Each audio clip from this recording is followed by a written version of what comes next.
really want to say like it's like bummed out week or something, man. Why are you so bummed out, man? You have a I hard don't week. know. Just every now and then I feel bummed out, man. What do we do when we're bummed out?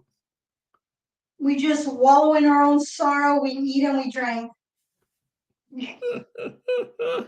Uh, Or something to that effect, right? yeah, really, really, really. Right. So welcome, ladies and gentlemen, to Like the Way You Drink, episode number 8080. My name is Tim Gillette. I'm one of your co-hosts here, along with my other pal and co-host, Gladys Beltwell. All right, the brains behind this whole thing, Gladys. All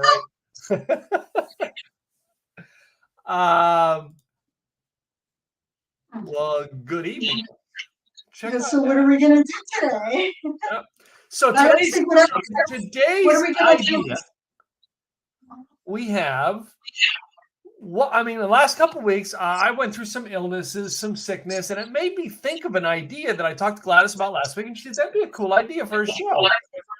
And that is, we get sick, we get feeling down, we you know what I mean, we get tired of things, you know what I mean, we get worn out with doing something.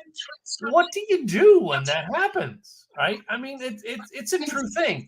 And Gladys, I truly, I gotta tell you, I remember as a kid, like eating hot dogs one night and then having like a stomach virus that was starting. That wasn't the hot dog's fault, right? But you blamed it on the hot I dog. blamed the hot dog, and I wouldn't touch hot dogs for weeks because I thought hot dogs make me sick. Don't touch hot dogs, right?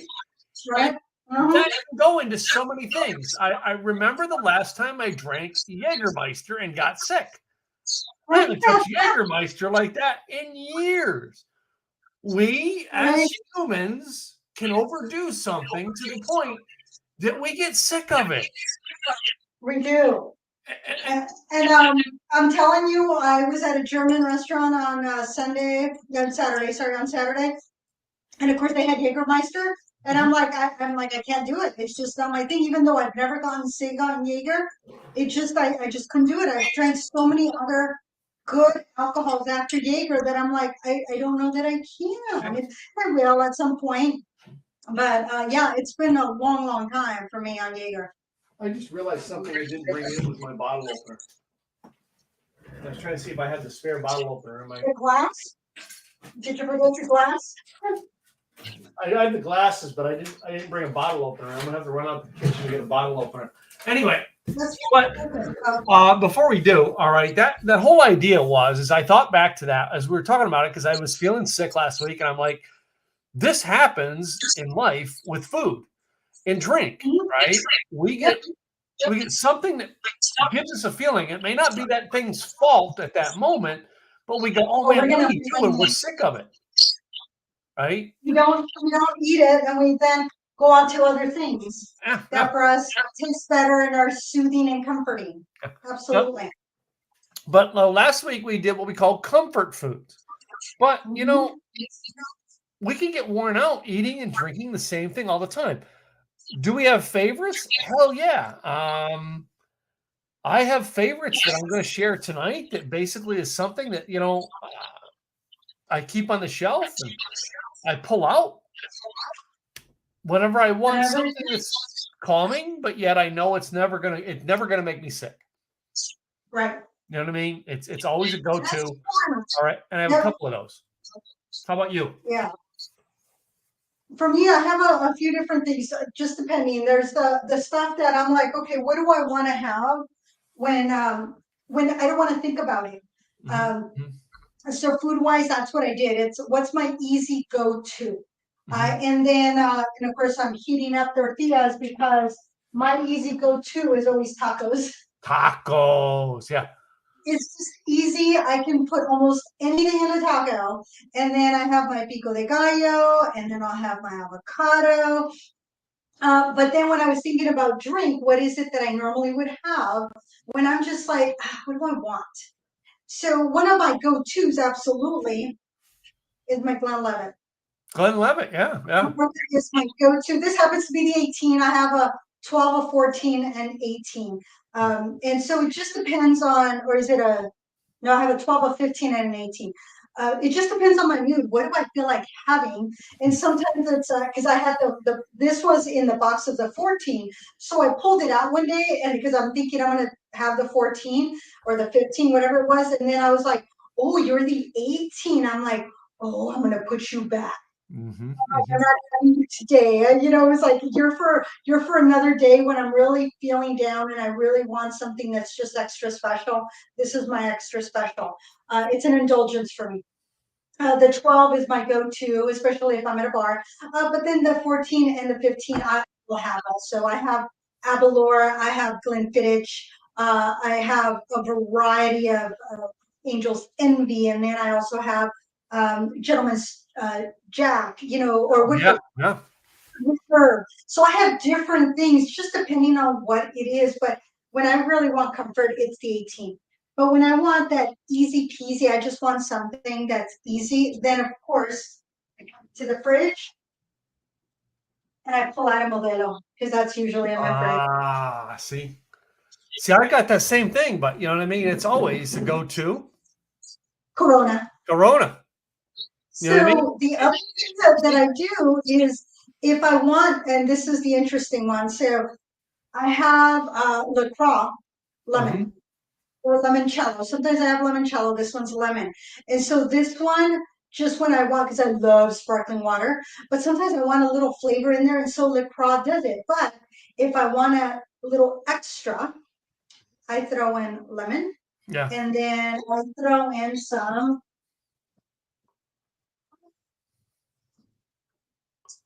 vodka. yeah, yeah. So LaCroix with vodka and lemon.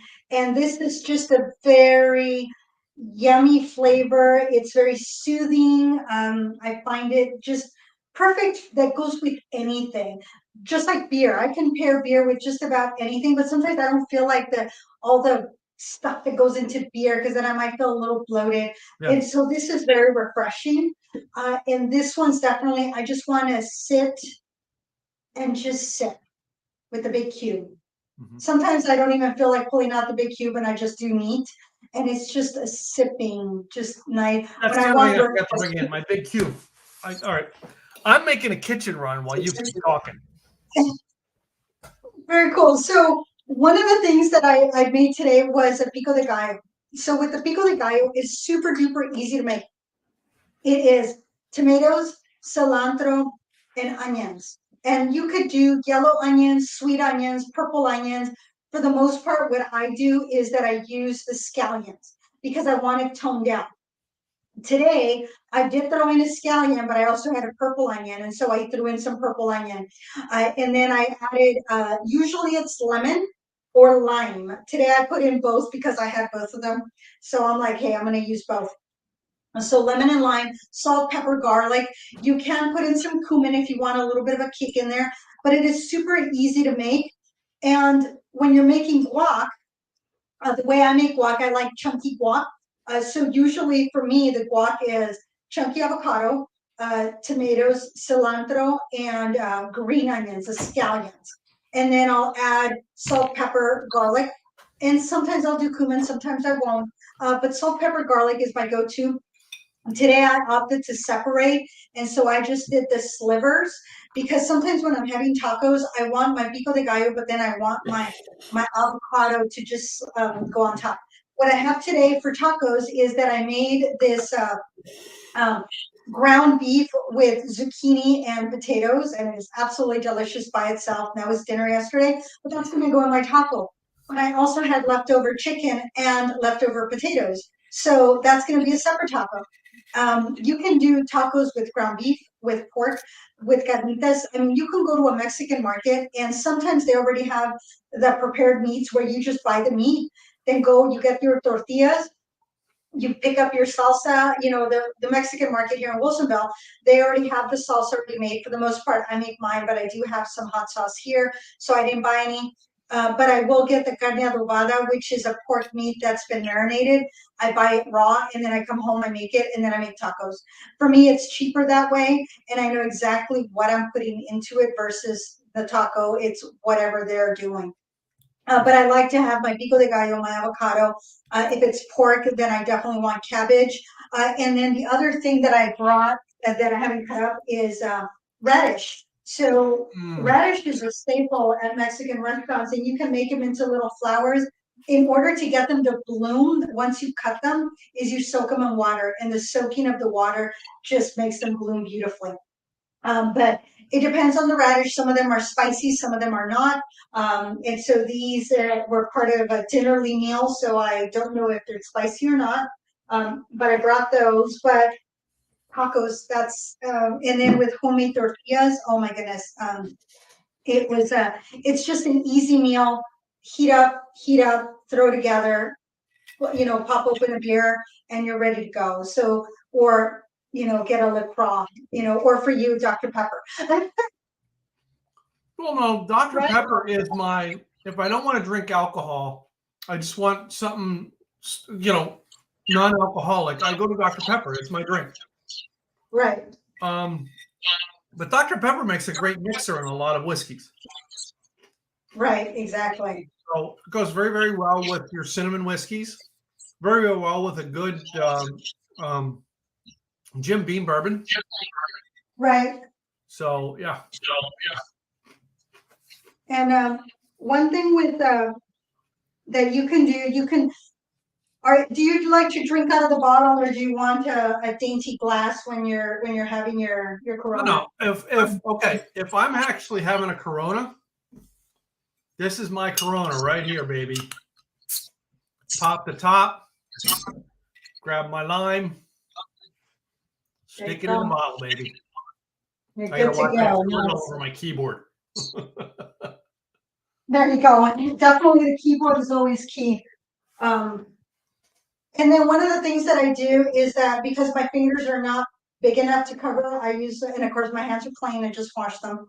Yeah. You got to do this slowly to let the lime get to the bottom. And then when you turn it back, you got to be very, very careful. Otherwise, you're going to get beer all over everything.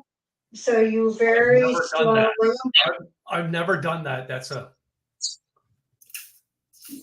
My fingers aren't big enough to cover the top of it. So that was you learn something. You know what I mean? Now I know. I now I know how to get soaked all the way through. But man, it's like, oh, and like that's one of my favorite smells in the world too. Oh, the smell of wine coming out of a Corona. Oh yes, yum yum yum yum yum. It does smell delicious. So that's the beauty of a burrito or a taco, is that you can put almost anything in there. Sometimes you'll see potato tacos at Mexican restaurants where they'll actually deep fry it. What they do is that they put them together and then they freeze them. And when the order comes in, then they take them out of the freezer and then they deep fry it. So that has a little bit more of a process because it's harder. You don't want to try to fry it when the potato's still hot. I mean, it could be a bit of a mess, but you can do so much. And then you can have just salsa in there. You can add your pico de gallo. You can add your avocado. That's the beauty of it. And the other thing that I usually also do, but it depends on what I have, which I have had for dinner. I'll come home and I'll say, what snacks do I have? Oh, look, I have almonds and I have pretzels and I think I have goldfish up here. Oh, I have cheeses. And then if I have ham and cheese are two things that I usually have in the fridge. So I'll make myself a little charcuterie board with all the goodies. And that's another thing that I like to, it's my go-to because I like that simpleness. I get home late. Well, why do I want to do a whole meal and I'm going to be full and then I'm not going to be able to go to sleep? And so I want it simple. I want it easy and I want it light. And so that's where my charcuterie comes in. And it doesn't have to be complicated. I mean, Gwen makes beautiful charcuterie, but it doesn't have to be complicated. It can be very simple. I'm all about having the simple there. And, you mentioned some things there, the potatoes. One of the things that I learned years ago when you have an upset stomach and you're out. I don't know if you know this. This is something my brother found this out when he was at an event that was catered, and he wasn't feeling good. And one of the event staff said to him, they went to the kitchen and they got a small raw potato. Okay. And they told him to eat the raw potato, and it settled his stomach enough to get him through the night. Wow. Didn't know I that. did not know. That is awesome.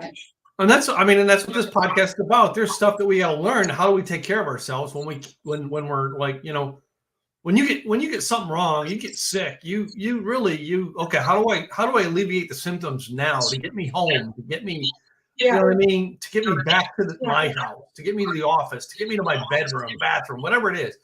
And it's always, how do I alleviate the symptoms? Not that you're going to get rid of the symptoms, but how do I alleviate them till I can get to a place where I can take care of them? Right. And that's it. If you're out drinking, how do you alleviate the symptoms when you drink too much? You tap your friend Gladys on the shoulder and say, "Hey, Gladys, give me a ride home." Yeah. Exactly. Because that's what you want to do. You want to make sure that you're always safe. Where's my, okay, here we go. Because I got to get a picture with my tacos and my Modelo, because tacos and Modelo. So the other thing I always have that I'm always a sipper of, all right, no matter what, because I never drink this, I always sip it, and that is my Climax Moonshine. Right. All right. It is a, you know what I mean? It's an alcohol that's an alcohol. Yeah, it's what makes you feel good, what makes you feel warm and cozy. It's almost like a comfort food.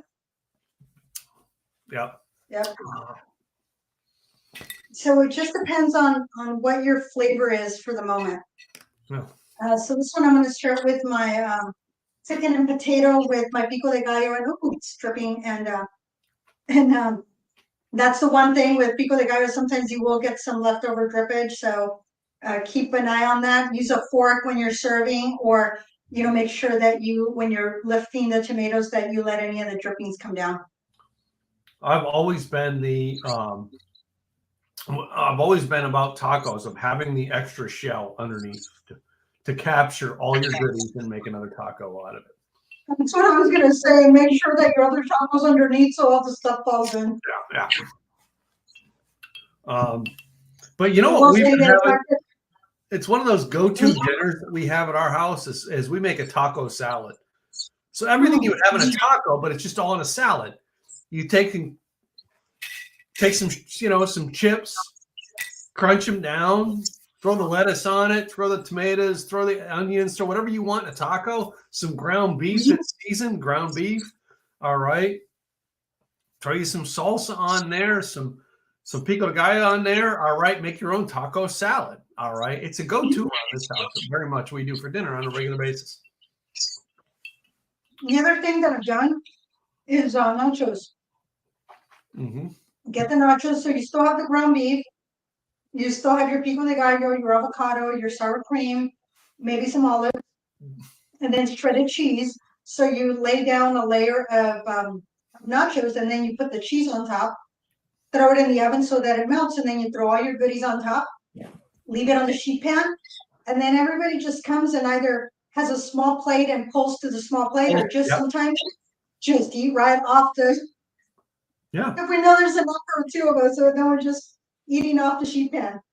We put something down because the sheet pan is gonna be hot, and we just eat off of it, and watching football and eating nachos. It's like, what was it that somebody said, that nachos is a burrito that doesn't have its stuff together anymore? Its stuff is a mess, so it's all over. Exactly. No. So, yes, the potato is a little on the starchy side, but add a good salsa in there, good green salsa. Let me see what I have in here. That was the one thing that I'm like, I forgot to pull out. Oh. So Luna hot sauce, the green pepper, I like this one.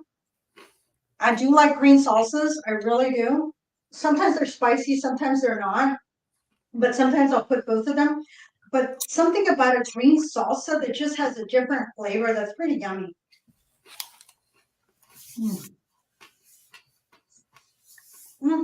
a little bit of a kick there. Now, some other things I keep around for drinking. I'm not going to open them tonight, but I am going to show them. All right, I have them on the table. All right, this is my other beer that I kind of like, Shock Top or the Belgian Whites. The Belgian Whites work very well with if they're another fruit beer. You take a little bit of orange, Valencia type orange, all right, and you squish it into it. This one here, Blue Moon's another one, all right. Very easygoing beers that I can drink no matter what. Mm-hmm. As I mentioned, I have sodas. Almost always I have sodas, and I know some people, the sugar content of sodas is pretty rich, so they don't drink sugars. I don't think you drink sodas, do you? Mm-hmm. Yeah. I always have around, and I get them in smaller cans. I have these smaller cans of Coke and Dr. Pepper. Right now, the Coke is what my daughter's drinking everywhere, and the Dr. Pepper. But I buy a case of these. Maybe I'll go through them in a week. Maybe it'll take 2 weeks, right? They're only 7.5 ounces. Very, very small. And if I have my small cups, right, it's barely going to fill up a small cup, right? It's not even going to fill it up. I usually drink drinking soda. Huh? I used to drink a lot of soda, and I'm like, I'm drinking too much soda, and that's why I just stopped. It wasn't because of the sugar; it was more, I just stopped drinking soda. Coke Zero was one of my favorite. I went through my Pepsi phase when I was like 19 to 21, somewhere around there, and then I went into a Coke, and then Diet Coke, and then Coke Zero. Yeah. And then Sprite was another one that I would have. But then in 2013 is when I said, you know what, I need to not be drinking soda. And so I stopped drinking soda and I stopped going through drive-thrus. And so my consumption of fast food went down because my thought is, if it's that important, I'm going to park the car and get my tush inside. And with soda, it was just like, do I really need it? And so then and it's not like I don't have a sip here and there. Sometimes it happens. Somebody is like, they gave me a drink and I'm like, what is this? I haven't had it forever. And it was a mixture of Coca-Cola with vodka or something, or whiskey, whatever it was. And so it was a familiar taste, but I couldn't pinpoint it because I hadn't had it in so long that it was just funny. And they were laughing at me. But it was only a few sips that I took, and it was that was it. But yeah, it's not. I prefer, when it comes to soft drinks, I prefer your fountain type drinks. So going to like McDonald's to 7-Eleven, getting it off the fountain, pouring ice into it, getting it off the fountain. It just tastes better. All right. And I don't know if you guys know why. This has been canned. This has been processed and put in a can, and how long it's sat in there, we don't know. But the fountain is actually a mixture of syrup, a mixture of the seltzer, all right, and the sweetener. And it is all mixed together and brought into your cup right there on the spot. Right? That gives a better taste, in my opinion. It's almost like a bottle of beer versus right off the tap. Right? Yeah. If I can get a beer on tap, I will get a beer on tap. Beer's going to be better on tap. It just is. When my brother found Modelo on tap, he's like, "Oh my goodness, took a picture, send it to me." He goes, "You can't find this." Okay, yeah. My 4 6s, which I had last week with the amber lager, the Grit and Glory, I still have a can of it down there. When I find that on tap, I'm in heaven. On tap, that beer is, oh my God, it is so good. Right? But if I go down and they don't have the things I want on tap, guess what I get every time? Dr. Pepper or Corona? Corona. I mean, I'll drink a Corona with tacos, with wings, with a hamburger. All right, anything like that. This week, though, I made my weekly trip to Costco, and some things I got this week to keep in the house, for snacks, both healthy and unhealthy. Just being honest, healthy and unhealthy, right? One of them is they had this great big container of M&Ms. M&Ms. Yeah, I would go with the peanut M&Ms as my go-to over regular M&Ms. Now they had the goldfish, but they had them in big container or they had them in these small bags. I went with the small bags.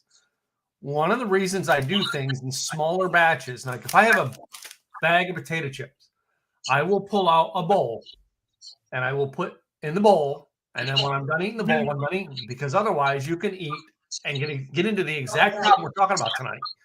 You can eat the chips until you're sick of them. And you're like, oh God, why do I eat so many chips like that? Whereas if you regulated it to begin with, all right, you wouldn't have gotten sick from eating the chips. And then you're like, oh, I'm not touching chips. And the rest of the bag goes bad. Right. You know what I mean? And that's where we get into wasted food. All right, wasted energy. Whereas opposed to if you regulate things in smaller batches, you don't get sick of them on a regular basis. I am hardly ever going to get sick on moonshine. Why? I don't sit and drink this stuff like it's Kool-Aid. Right. I've had this bottle, I think, since when did we do this moonshine show? March or April? All right. I'll bet you here to show you the line. That's how far I've gotten with it, right? About half. Yeah, because it was after I came back from Nashville the first time, so it was about March. About March, yeah. You see, it's stuff like that. You don't, you know what I mean? I got a refrigerator full of beers, right? I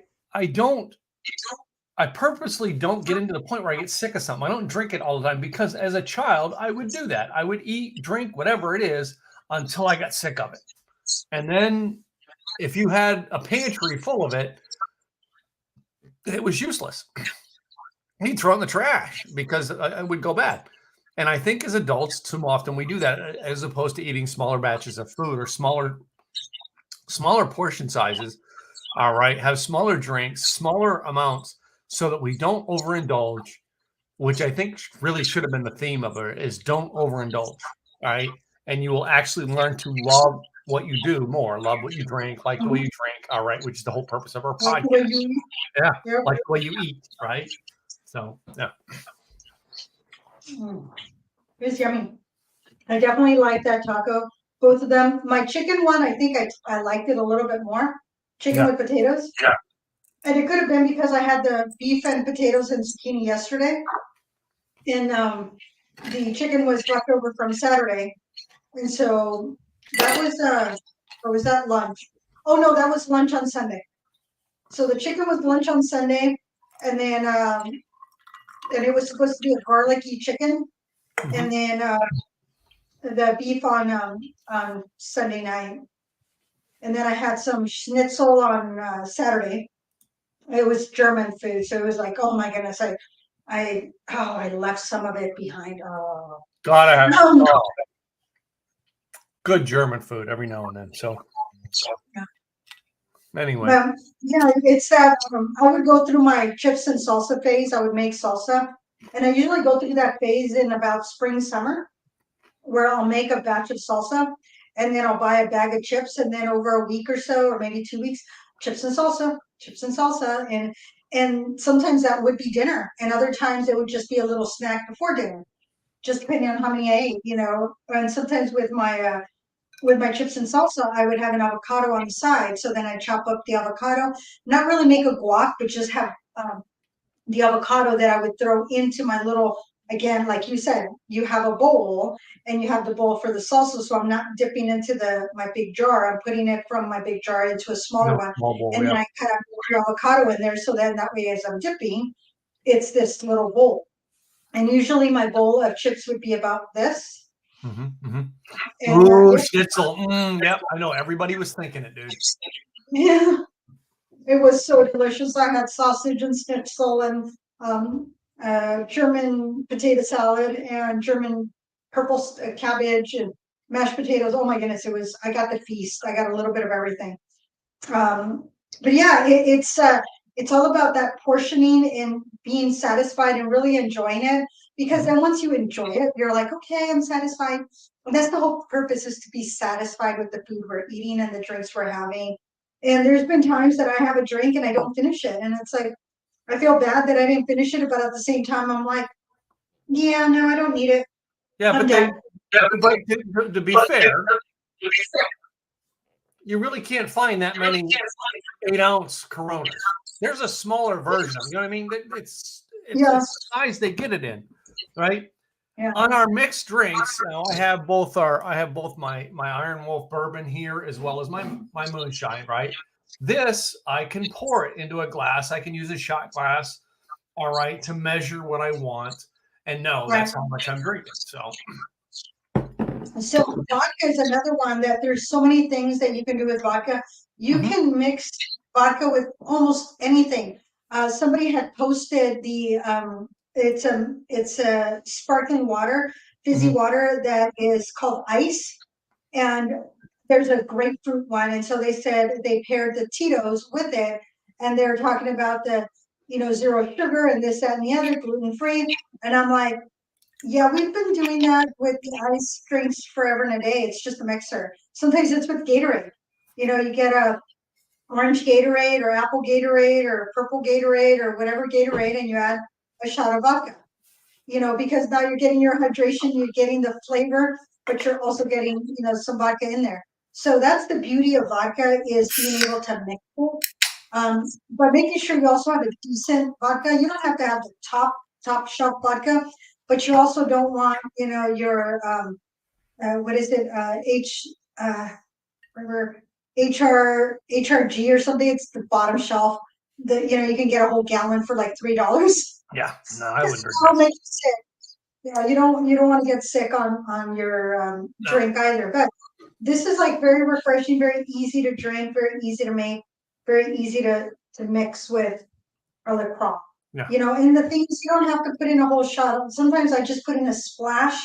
That's all I really want. I just want a little bit of something. Just say I put in vodka in it, Mhm. and it's like a glass, and it's like a half a shot of vodka, and the rest is 12 ounces of LaCroix with ice and lemon. Now, do you remember the first time you ever got allowed to open up at a bar and pour your own drink? And how old you were when you did it? Oh, I don't know that I ever have been allowed to pour my own drink at a bar, with at least with permission. No, I'm not talking maybe your public bar, but like a party bar. Oh gosh. Hmm. It was probably at my own place. So, Yeah, it was probably at my own place when I was in my early 20s. I remember bringing a liqueur back from the Bahamas. I'd taken my mom to the Bahamas, and I must have been about 22, maybe 23. Maybe I think I might have been 23 actually. And I brought back this liqueur. And my friend, because of where I lived, I was centrally located. So all the friends would come to my place, and from my place, then we would go wherever we were going to go. And sometimes we would have dinner, or sometimes this particular time we had drinks. And so I poured everybody a drink, and then I poured everybody another drink. And then I remember my mama coming over and kind of leaned in and just ever so gently said, "Who's driving?" And I said, "Well, Mama, that would be me." And that's why I had a shot of the drink, because uh-huh. it was just a sip. Everybody else got two full shots, Yeah. so they got the shots. I said, I just had that very first, that was maybe a half a shot, because I'm like going, yep, nope, I'm going to be driving. I don't need to be intoxicated, but I also wasn't going to not cheer with everybody else. And we were going to be there a little bit before, because we're chit chatting before we got out the door. We were going to be a half a mile up. So we were good, but we're still driving. So that one would be one that I definitely remember. And there's been other times where, um, I think I must have been about 21, where I went to a party and there was no alcohol. And we went inside with a couple of my friends, because we were just like, it was so loud outside. And because the DJ's going, everybody's dancing. We came inside and we thanked the parents of the host, which was their child, which was our friend. And we came in, we said, "Thank you very much for allowing us to be here. And what do you need? Can we help?" And she's like, "No, you're good." She gave us each a beer. And then she goes, "Okay, drink it in here." So we chit chatted with her, drank our beer. She goes, "Okay, go have fun." We're like, "Thank you." Out we went, so that was really cool, that because there were some underage folks outside. So she wanted to make sure that it was very regulated, and she knew Yeah. exactly who she She knew wanted who was to. getting And what. she Yeah. knew, yep. And she also knew that we weren't going to be going, "Oh, you could get beer," or that. No, we just, enjoyed it, chit chatted with her, and it was like a solo cup, and then we went back out and, danced until, midnight or whatever it was. So it was a very wholesome party. Uh, More recently, pre-COVID, right before COVID hit, we were at a friend's house that lives up the street, and I was the one making old fashions. So I was like, whoever needed, I was like mixing it, and here you go. Do you like it? Do you need anything else? And everybody was coming back for seconds. So apparently, I made a good old fashioned. So, but yeah, I I like being. remember. Gladys. I remember one of those times that like I didn't understand the concept of mixing drinks, and I remember I was at, I think it was a work party, and it was like Okay. somebody had all the alcohol laying on the table, and I decided to mix a screwdriver. And I remember the screwdriver because it was a cup about this size, and I had this much in vodka, this much in orange. Ow. And luckily, I remember that party because of the fact that my high school best friend. I mean, I wasn't really dating anybody at the time. I was at work, and I was an old man before my time, right? And his girlfriend, who was another good friend of mine, she went with me to my company Christmas party as my date. And when she seen me pour that much vodka, she was over 21. She was like, I was under 21 at the time. She goes, I'll be taking your keys right now. Right? Yep. So and she drove home. Funny. That is hilarious. I remember being 23 and I was on vacation, my first real vacation. It was a tour group. And so I knew nobody. And they paired me with somebody else to be in my room. So that way it kept the cost down. But they had a party for all of us in the suite. So they give me a rum and coke, it was a Cuba Libre, which we started calling a Fidel Castro. So when we would go up to the bar, we just asked for a Fidel Castro. They knew we wanted a rum and coke. And so I get this rum and coke and I take a sip and I'm like, oh my goodness, it's so strong. I take another sip and I'm going, man, this is strong. So she's all, well, who made it? And I said, well, so-and-so. And so the one person says to the other, it's like, hey, how much rum did you put in it? And he goes, 2 fingers. And then he says, the top 2. So put in this much rum and just a splash of Coke. Well, no wonder it was strong. It's like, okay, can we add more Coca-Cola to this? Because it was like, whoa, that was not what I was used to. That was a lot.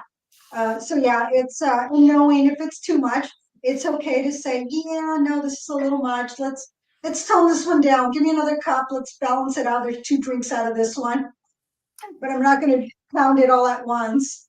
But my point to bringing that whole up, and we both have stories into it, was, do you think that's the root of why we drink something to the point that we get sick of it? We as younger people, all right, and for those of you who ever catch our podcast that are 21 and 25, yes, you're going to experiment. You're going to find things, and you're going to like them for a while, and the second you like it, you may get into that. Okay, this is my drink. I'm going to drink this all the time, and you're going to find out that 3 years later, you're sick of that drink. Yeah. Because you didn't experiment and learn taste around that. I want to say when I was 40 years old, I learned taste, not just, not just what I like, but taste. So now I go pick up, I go to one bar and I want a martini. You know what I mean? I go to another bar, I want, you know what I mean? I want a gin and soda, right? All right. I go to another bar. Hey man, I want a screwdriver. I want in the morning, I want a Bloody Mary. All these things are balance of taste. If I had the same drink, breakfast, lunch, and dinner, I'd get sick of it. And that's the whole point of tonight's podcast is balance in your life, because when the things that I have, I don't know about you, but things I have as my favorites are things that I never learned to drink or use until the point that I was sick of it. I always learned that that's just like taste here, taste here, taste here, taste here, taste here. Yeah, I think I was about 30, 31, somewhere around there, maybe 32, is when I truly saw the difference or felt the difference in taste with vodka. Because it was like, well, there's a different taste in vodka. And I was like, well, vodka's not supposed to have a taste, but it does. It does. As much as people say it does. So we were at the bar and it was, bartender, can we have a blah, blah, blah, and a Grey Goose? And so it was like, taste this one. And it was like, oh, and then I tasted the Grey Goose and it was like, oh. And when you have that side by side, it was a huge difference.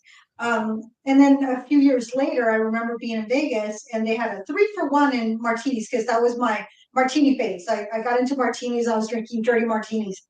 And so I was sipping on this martini, and I'm like, I can't drink this. And I'm sipping, and I'm like just making faces, but I don't like it. And so I said to the bartender, I said, I can't drink this. I'd rather have a Grey Goose, drink a martini. And then he says, well, I can't do the 3-for-1, but I can do 2-for-1. And I said, you know what, 2-for-1 on the Grey Goose is much better than 3-for-1 of whatever this is. Yeah, Because yeah. I can't have 3 of these. One of these is going to make me sick. And so he made me a Grey Goose, and it was like, oh my goodness, what a huge difference.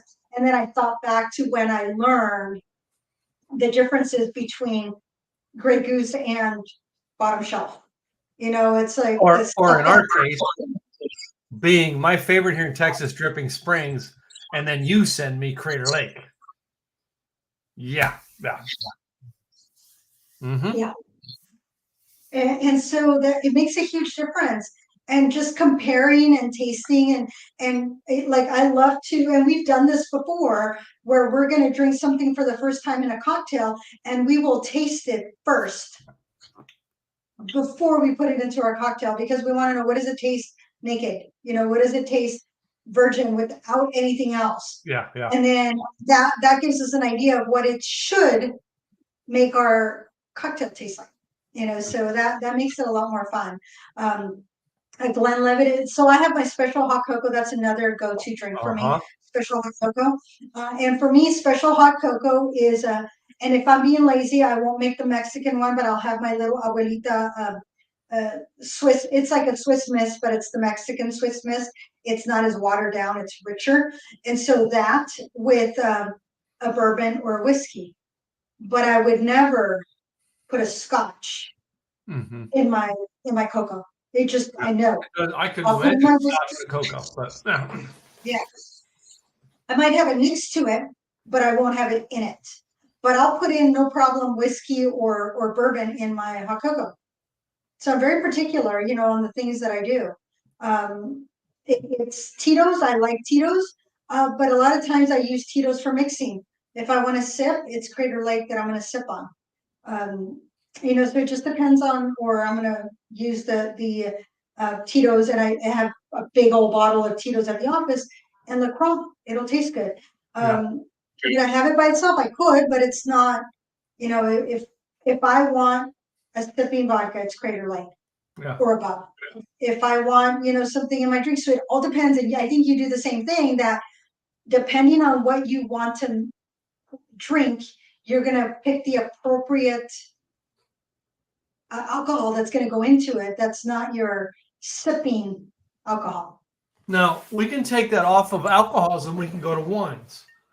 Glenn said to me on Friday, hey, I'm making steaks tonight. And my mom made this this great broccoli. We had, I think we did mashed sweet potatoes or something, right? And she says, Tim, you'll pick out the wine. I'm like, okay, I will. And I remember, all right, one of the wines that I love to have with steaks is a good cab. All right. Another one that I love to have, but trying to find them lately from the region I like, is I love a good old vine zen. Right? Now, get me an old vine zen from Paso Robles. I love, right? That's my steak, go-to steak. Well, I knew some place that usually has a lot of Paso Robles wines is Costco. So I go, and sure enough, the winery Justin, which we visited there 10, 11 years ago when we first started dating, all right, they had a good cab. All right. So I said, well, I'm getting this and having it for our steak on Friday night. I'm telling you, that's the first time I think I've had 2 glasses of wine at dinner in a long time. Yeah. I'm a 1 glass of wine at dinner type person. That's just me. Yeah. Had 2 glasses that night. Yeah. And you thoroughly enjoyed it. I did. I was in heaven. So. Yeah. And 1 glass is usually enough, but every so often I'll have like an old fashioned before dinner or with an appetizer or something, and then a glass of wine with dinner. And then that's just, this is good. I like this. And then I very seldom have ice cream. Yeah. Very seldom have dessert, although sometimes I will have ice cream. And then that one is, eat a couple of scoops of or a couple of bites of ice cream and I'm good. Let me finish my wine. Which reminds me, that's one thing we have not done yet.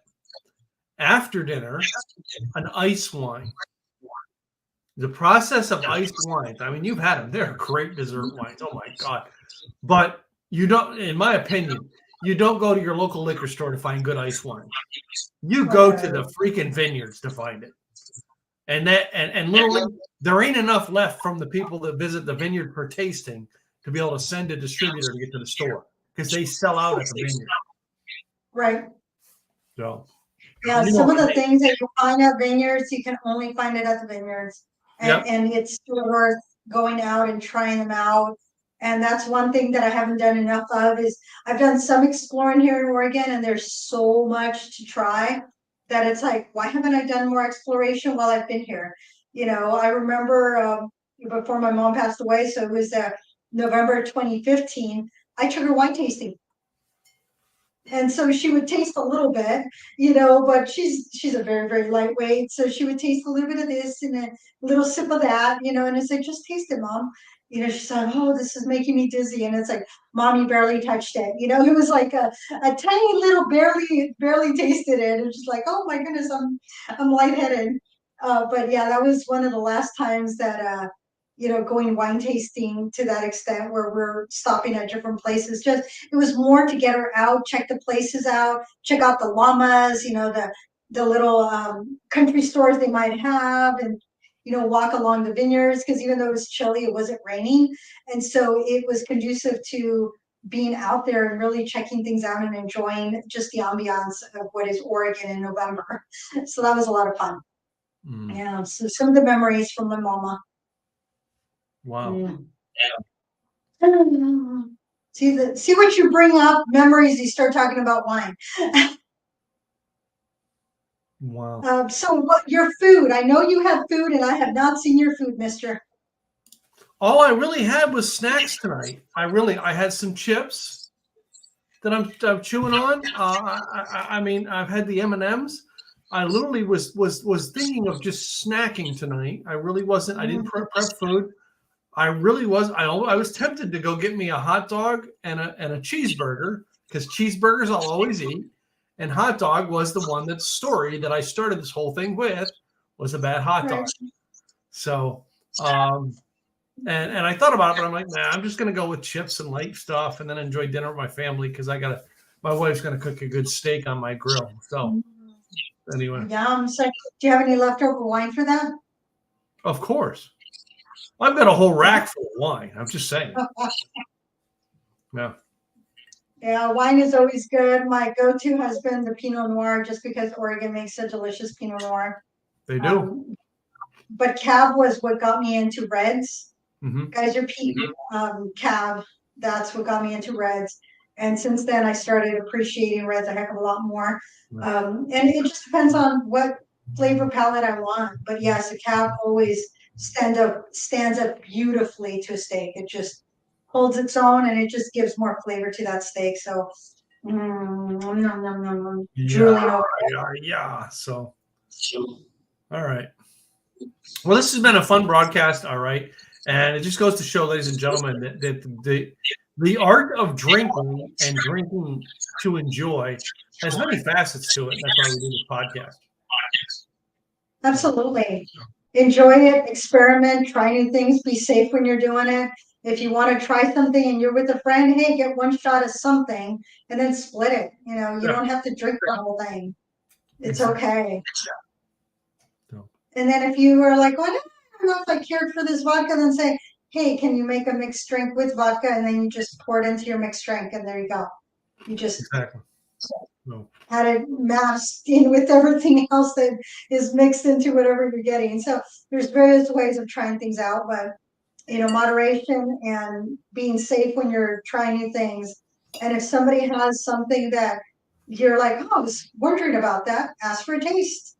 I had my friend visiting and I had some screwball peanut whiskey and she had never tried it. So I said, here, try it. She goes, no, don't open it. And I said, you're only going to try it. It's okay. Otherwise, when are you going to try it? So here. So I gave her a taste. She absolutely loved it. She goes, I'm buying this when I get home. I said, okay. Well, remember, that's one that you and I we found out by doing a tasting one night. The go-to that was on my thing, I think I'm out of it finally, was the Redneck Riviera. Found that because you and I had a tasting. Yeah. Yep.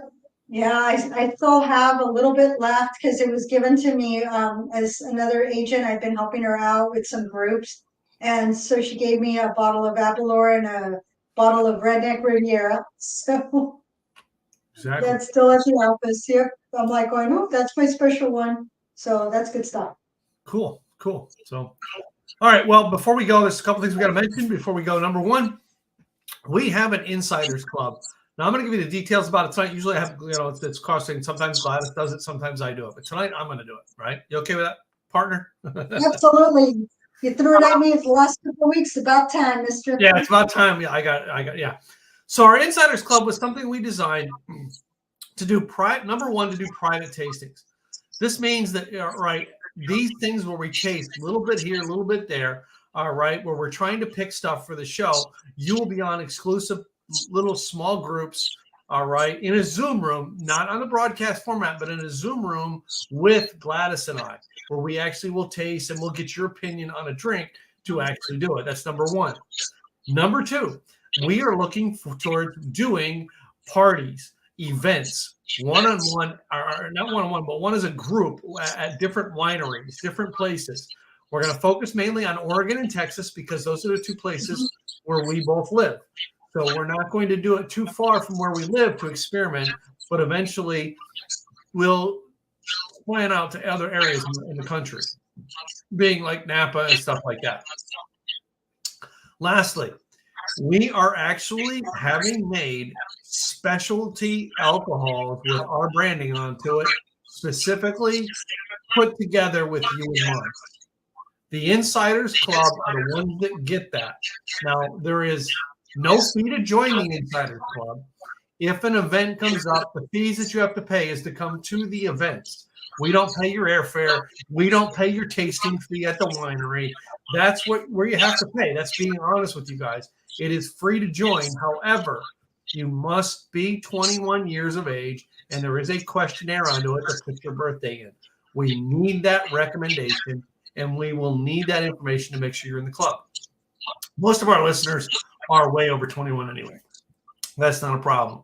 But I will ask one thing, Gladys. All right. So what are the two? We actually have two things that are in aging right now. What are they? Yes. Well, there's three things. The one that I'm going to be visiting on Wednesday is it's whiskey and gin. And the little baby one that's a 10-liter is a rye that just got bottled, or excuse me, just got barreled at the end of August. So that'll be another 6 months or so before we can taste, and 10 months before it's ready to be bottled. The whiskey and the gin, which are the bigger bottles, that was it's been about 11, maybe going on 12 months that it's been in the barrel. So I think that's probably ready to be bottled. So we'll be bottling that one pretty soon.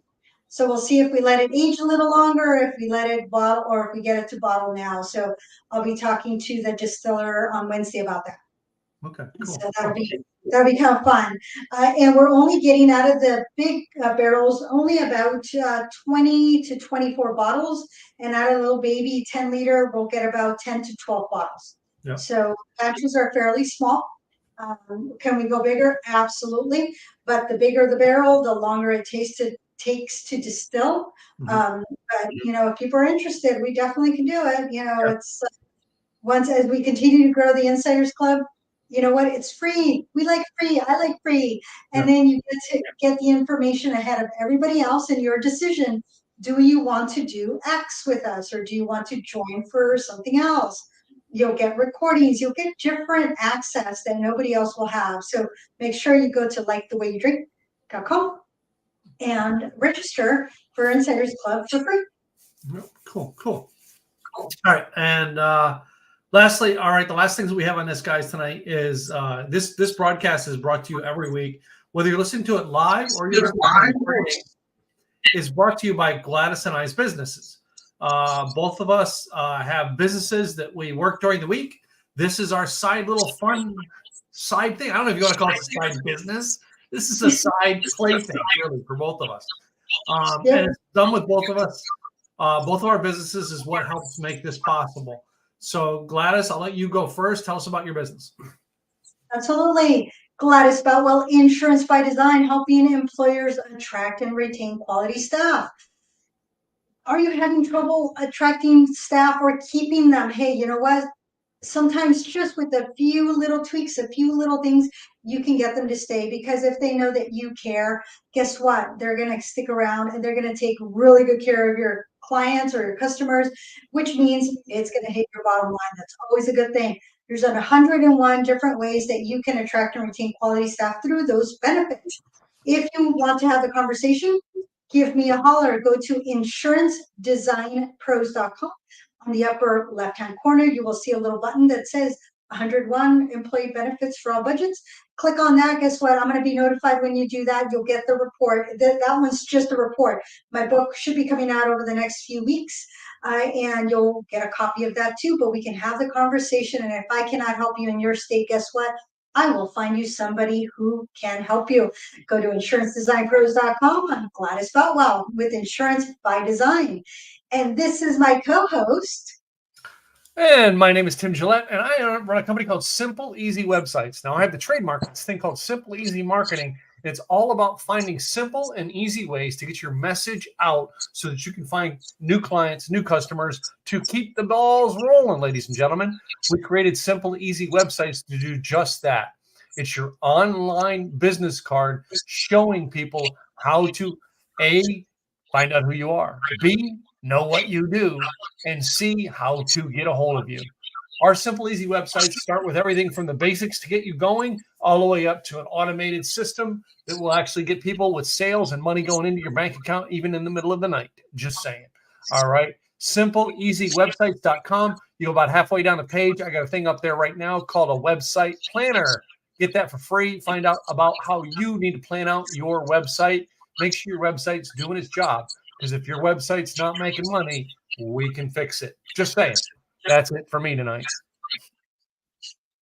Thank you all for being here today. We will see you next week with another delicious menu and drinks. Yep. Until then. Cheers, ladies and gentlemen.